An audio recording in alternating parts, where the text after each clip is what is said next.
Hi, I'm Susan Gainen. I'm a whimsical wildlife documentarian. And what that means is that I'm very lucky to live on a path and flyway frequented by whimsical creatures. They come to my studio, they sit for portraits, they tell stories, and they eat my snacks. Fortunately, I have a cat, a wonderful cat named Max, who is my model, muse, and snacks manager. And he takes care of all of these creatures, feeding them their favorite flavor foods, so that when I come down for breakfast, they've already had their breakfast, and I can get ready to paint and to work with these creatures. I want to introduce you to Robert the tap dancing rooster. He was the first of all of these creatures to come to my studio. Robert had been a regular rooster in a regular chicken coop. He had been doing what roosters do. And then one day he saw someone tap dancing on a YouTube video, and he was entranced. He got so excited. He said, I want to do that. And so he got more YouTube videos, and he got things from the library and watched tap dancing and watched Gene Kelly and watched Fred Astaire. And he learned to tap dance, and he started to tap every single day. First he tapped for an hour, then for 2 hours, then for 3 hours, then 4 hours with a break, and then pretty soon he was tapping until 2 o'clock in the morning. And then when he had to get up at dawn, he was to crow, because that was his job after all. He was very tired. And he did that for a couple of weeks, and finally he said to the hens, I don't want to do this anymore. I don't want to crow at dawn. And they looked at him, and they looked at one another. And of course, you know that the hens, who are very kindly, of course, had been bothered by all this tap dancing till the middle of the night. And they took a vote, because hens believe in democracy. They took a vote, and they said, and they decided that Robert needed to go. Robert, they said, you've got to go. So they booted him out of the hen house, because crowing at dawn was the only job he had left, and he had to go. So he came to me for a portrait and for career counseling. I was a career counselor for many years. And we talked together, Robert and I. He said, I want to go to New York. I want to be a tap dancing rooster on Broadway. And I looked at him and I said, you really want to go to New York? Yes, he said, I really want to go to New York. Okay, so we did a portrait, and you can see the portrait, but the thing that you're looking at on the screen now is Robert tap dancing in the mirror, because you know tap dancers have to practice, and they have to look in the mirror to see that their form is correct. Anyway, Robert's on his way. He's in New York now. He auditions all the time. But of course he has to earn a living, and like so many of aspiring actors and dancers and artists, he is waiting tables. But he is, although he's not yet the first tap dancing rooster on Broadway, he is the first roller skating rooster waiter. He works in a restaurant just off Times Square. It's a steakhouse. Absolutely no poultry is served there. And that's Robert. And he comes back occasionally, but that's Robert's story. I'd like to introduce you to the competitive frog teams. Of the more than 4,800 species of frogs worldwide, there has been no attention paid to the suborder Competrichia and its families of competitive frog teams. Herpetologists are the ones who study frogs, and they missed the boat on this one completely. This scandalous void will be filled during the next few years by researchers from the Small Friends Research Institute, which sponsors my research and my art in whimsical creatures. The Small Friends Research Institute did identify 4 of the frog teams in 2011. They are the line dance team, the skydiving team, the square dance team, and the synchronized swim teams. Here are their stories. The line dance team benefits from frogs' special aptitude for moving in concert with one another. Their movements, up and down and backward and forward, they do flips, double and triple, and they incorporate ice skaters' movements, the jumps, axel, and the salchow, and the loop. They have changed the grammar of line dance altogether. The most honest of human line dancers readily admit that they are green with envy when they watch the frogs' line dance team.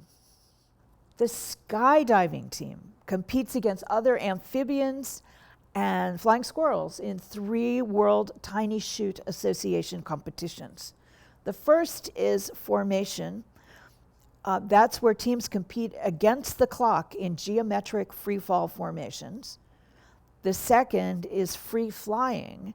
These are 3-member teams who fall together in choreographed formations. And in number 3 is freestyle. And it's freestyle fall and accurate landing, which includes free fall loops and turns, landing on a target the size of a dime. Who wins, you ask? And that's a good question. The frogs and the squirrels split the honors in formation skydiving. The squirrels are the longtime champs of free flying, and the frogs always sweep the freestyle fall and accurate landing. The frogs have racks of tiny medals, ribbons, and trophies to show for all of their hard work. The square dance team, I remember doing square dancing when I was in elementary school, and it was a lot of fun. Well, the frogs have a lot of fun doing square dance too. They compete throughout the western United States. They are well known for their intricate footwork and their interpretation of some of the classic calls, including spin the top and Ferris wheel. They have dazzled other dancers for decades. Young frogs study their work through slow motion videos on YouFrog. The synchronized swim team, finally. Some might argue that this team enjoys a unique competitive advantage because the sport is really a hybrid of swimming, dancing, and gymnastics, activities that the frogs are all good at. They have embraced W.H. Auden's instruction, he said, "You owe it to us all to get on with what you're good at." And they use their natural propulsion, their natural techniques with twists, egg beaters, and other synchronized swim movements. Their marks for artistic impression are always outstanding. I'd like to introduce you to 2 birds you've probably never heard of. The Great American Rhea bird and Celebration Rhea. I had never heard of a Rhea bird until my cousin, who's named Rhea, told me about them a couple of years ago. She said that there were 2 of them, and she was right at the time. They are endangered. They live in South America. The Great American Rhea birds, and there are 3-toed, flightless, endangered natives of South America. Their feathers are often used for feather dusters, and in the 20s, they were often sought out for feathers for hats. There are 2 species. The larger one is the Great American Rhea bird, and the smaller one is the lesser Darwinian Rhea bird. They're about 4 feet tall. They live at 12,000 feet in a South American country which shall remain nameless. However, to quote one of my favorite lines from Star Wars, there is another. The Celebration Rhea bird lives in New Orleans. She is, unlike her cousins from South America, she is very brave, she's very forward, and she's very tall, and she's very, very beautiful. She lives in New Orleans. She and her family march in parades all the time because why not? It's New Orleans. She has a favorite drink, in addition to a regular diet of plants and fruits and seeds and insects and lizards and small birds and small game. She has a favorite drink. It's a multicolored liqueur called Celebration, and it's made of the same colors as she is, except they're in horizontal layers. It is a very, very, very strong alcoholic drink. While it is a very important part of her diet, it's fast becoming a favorite of humans in New Orleans, where the hurricane drink is a cliche. Celebration is a very, very, very good citizen. She has limited the Celebration drink to just a few bars, and she's carefully trained the bartenders to ask for your keys after you've had one of these drinks. She is, as I said, a very good citizen.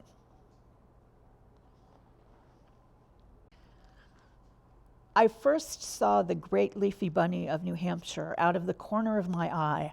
I was driving from Manchester to the University of New Hampshire Law School, where I was going to give a speech. And out of the corner of my eye, I thought I saw something in the woods, and I was right. It was the great leafy bunny of New Hampshire, and I was very fortunate to be able to interview and paint this wonderful, wonderful bunny. Let me tell you a little bit about the great leafy bunnies of New Hampshire.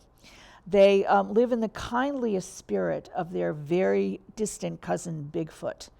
While Bigfoot is suspected of many bad things, the leafy bunnies are only slightly annoying to farmers who forget to set aside some hay and apples and the occasional carrot for their friends.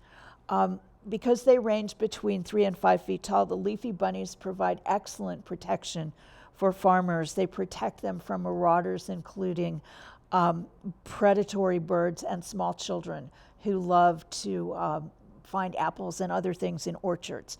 The bunnies, you should know, the bunnies eat neither birds nor children. This is part of a Q&A that I was able to do with the great leafy bunny. I asked, "Inquiring minds want to know where you and your families have been all these years." He said, "For the past 80 years, my family has split its time between the woods of New Hampshire and the streets of New Orleans.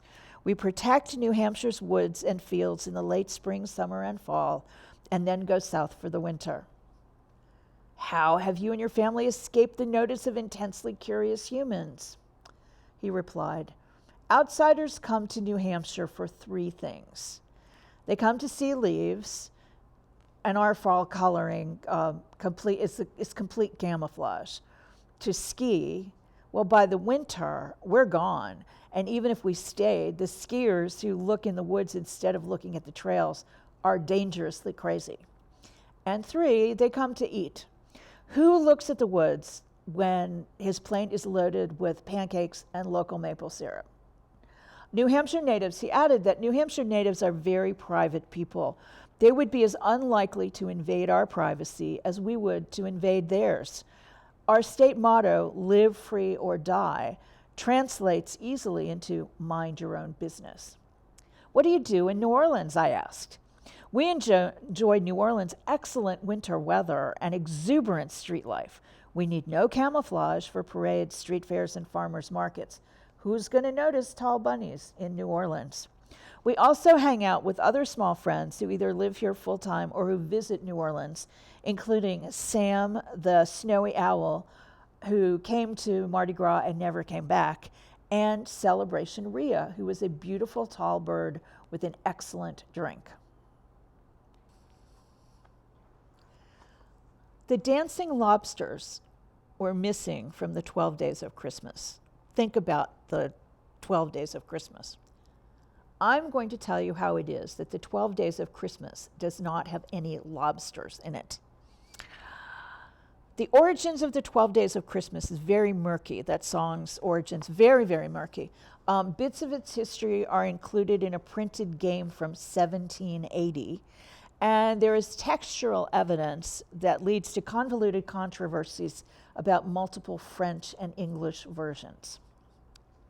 The lobster's portrait that you see here and a correspondence file were found among the papers of Emily Brown, who introduced the song to the United States in 1910, and it only adds fuel to the controversy surrounding the song's history. Miss Brown's connection to what probably was then called Milwaukee Downer College in Milwaukee is obscure, but institutional changes led it to be folded into Lawrence University in Appleton, Wisconsin. Many schools folded into other schools, very complicated, gives me a headache. In any event, the lobster's file, including the portrait and other documents, was stuck among files of sheet music in a dusty crate that once belonged to Milwaukee Downer College. The file includes lengthy correspondence between the Ladies Dancing Collective and Calling Birds United, and it demonstrates that the two groups conspired to keep their places in the song and to kick the lobsters to the curb. The crate, as I've said, was found by a music librarian who purchased it when other library holdings were deaccessioned in 1964. Deaccession is a wonderful word librarians use. It means get rid of stuff. When Milwaukee Downer, the college, was folded into Lawrence University, the building and grounds were sold to the University of Wisconsin-Milwaukee. The question, unanswered by historians, is what else was lost? When I was a small child, I really wanted a pet dinosaur. I would have had a pet dragon, that would have been okay, but I really wanted a backyard stegosaurus. It couldn't happen. My parents' backyard was not very big, and it was not possible at that time to have a pet dragon or dinosaur. I'm lucky now I have 3 friends who are dragons, and let me tell you about them. Darren Dragon is this is Darren Dragon. He is part of the friendly dragon family that's more related in spirit to dogs than to terrifying monsters or dinosaurs. He is glad to be the living embodiment of every child's fantasy, a pet dragon. And he is very sad that his actual size, he is 32 feet long after all, makes him utterly unsuited for apartments or suburban houses or even McMansions. He could live out on a ranch in the desert, but he really prefers civilization. Darren is a traveler and philanthropist. He divides his time between an abandoned Scottish castle and his estate on Long Island in New York. Because he is fully capable of flying on his own, he has never been patted down by the TSA. His particular philanthropic passion is preservation of very old castles, and he works with historic preservation societies in Ireland, Transylvania, Serbia, and Armenia. Daryl Dragon is a tiny and distant cousin of the 32-foot Darren Dragon. Happily for Daryl, he is part of the pocket-sized dragon family, which again, so sad, has been overlooked by scholars for hundreds of years. His size, among dragons, size is relative. So a pocket-sized dragon could be anywhere between 3 and 10 feet long. The pocket-sized dragons are known for infinite patience in their ability to sit still for decades. They are often mistaken for gargoyles on old buildings. Sadly, they've been tarred by the brush of evil from dragon legends and movies, and they are eager to repair their reputation. They have a strong desire to be useful, and they engage in innovative scientific collaborations. One group is working very hard with electrical engineers to harness their hot breath for breath-to-energy projects.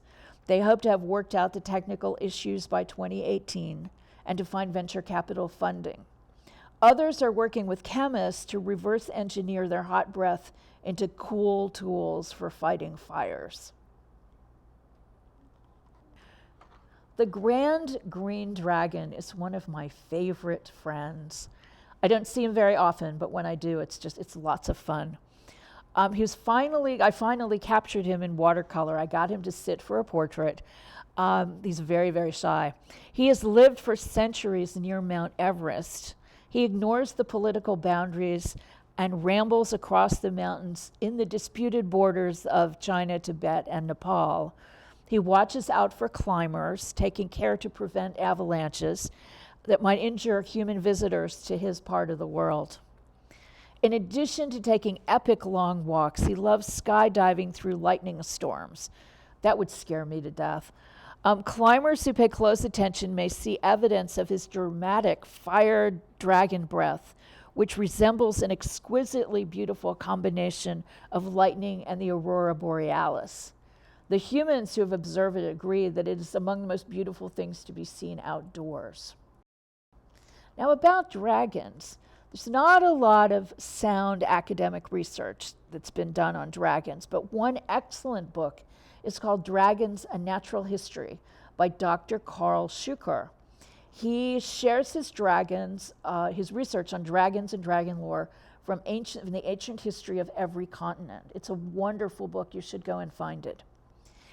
But as wonderful as that book is, Dr. Shuker overlooked the friendly dragons, which include the Grand Green Dragon, Daryl and Darren Dragon. During the next few years, the Small Friends Research Institute hopes to fill this gap with both field work and research in ancient libraries. Red-billed bluebird. The red-billed bluebirds are a species of bird that has evolved into being an office pet. And there's very much concern that because we would go to a paperless office, that this species would become extinct, obsolete, no use. However, they've been talking about the paperless office since I was 4 years old, and it hasn't happened yet, and I have not the slightest belief that it will happen in my lifetime or anybody else's lifetime. Veronica is very, very good. One of her skills as an office pet is to find the paper clips and the pen tops that fall between the monitors and fall under desks and so forth. There's the of course fear that without, as everybody does everything on a computer, that you won't have pen tops anymore and you won't need paper clips. But the red-billed bluebird, the species, and Veronica in particularly, have developed brand new skills. Veronica is a regular winner of speed texting contests, leaving even the most dexterous teenagers in the dust. She has a growing list of corporate clients for whom she coaches senior management on texting skills and cross-generational culture. Collaboration, she's a great collaborator.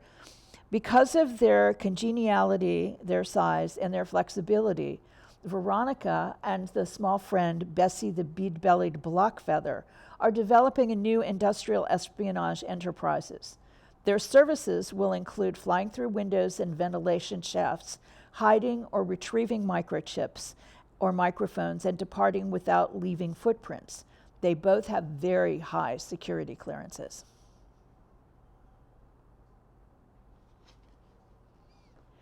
Bessie the bead-bellied blockfeather was once an undistinguished gray bird, just a little tiny gray bird, very sad looking. She was an orphan. Her singing voice never really developed, and her flockmates departed for parts unknown. She made her way to a small cabin in the North Woods, which is owned by a committed crafter, a woman named Karen, whose toolkit and workbench are the envy of her pals, many of whom she met on Etsy, and many of whom she knows from Zazzle.com. The always busy Karen kept to herself, quietly creating work that is beloved by small children and by adults who wish they were still small children. When Bessie flew into the cabin window, she landed in a pot of orange dye. She shook herself dry, as birds do, and the drippings and the droppings and whatever they were landed on a silk scarf, making it a beautiful abstract pattern and the beginning of a great partnership and friendship. Bessie and Karen collaborate on a line of silk scarves, which incorporates Bessie's dye shakes, which she calls them now, and ceramic tiles, which capture her dance tracks. She is a champion in the cha-cha-cha and an innovator in hip-hop. Bessie loves color. The more that she explored color, the more she wanted for herself. She learned to dance very slowly toward a low-temperature glue gun and then roll in her favorite beads. She changes the color and shape of her block feathers with the gel products. But Bessie has another life. Bessie's career as an undercover avienne may be the subject of a major motion picture in 2018. If her story can be told without unraveling complex national security infrastructures and revealing national security secrets, production will begin. If not, she and Veronica Red-billed Bluebird will continue their industrial espionage efforts. Bessie also collaborates with Nettie Needlepoint Fish on a series of needlework and ceramic projects. Jerry the Jade Elephant is one of my favorite small friends. Jerry is a 6-inch jade elephant who came to this country in a very large crate that was filled with a lot of jade objects of varying sizes. When it came to the museum, the curators emptied the crate. Curators are people who take care of objects in museums. They emptied the crate, except for Jerry, and put the whole crate into storage in the basement. Jerry, very patient, he's an elephant after all, waited a while and then decided that no one was coming back for him and he wasn't going to stay in the basement in a crate. So he climbed out of the crate and made his way to the elevator, got on the elevator, got to the lobby floor, and walked out of the museum. Now, nobody noticed him because all of the people in the museum were either looking at objects or paintings or they were texting. And so they didn't see the 6-inch jade elephant. He did stop at the snack bar and got a little bit of cotton candy for energy. But he found the front door of the museum, walked out, found the traffic light at the corner and obeying the traffic signals, walked across the street to the park across the street. It's a little wooded park. Lots and lots of museums have wooded parks across the street.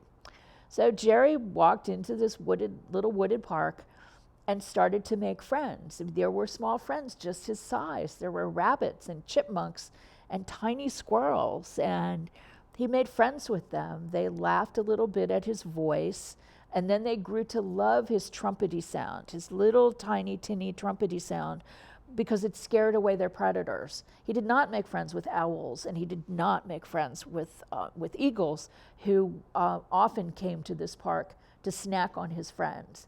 So Jerry the Jade Elephant is now living very comfortably in a bunny den with bunnies. He's living with the bunnies and having a lovely time.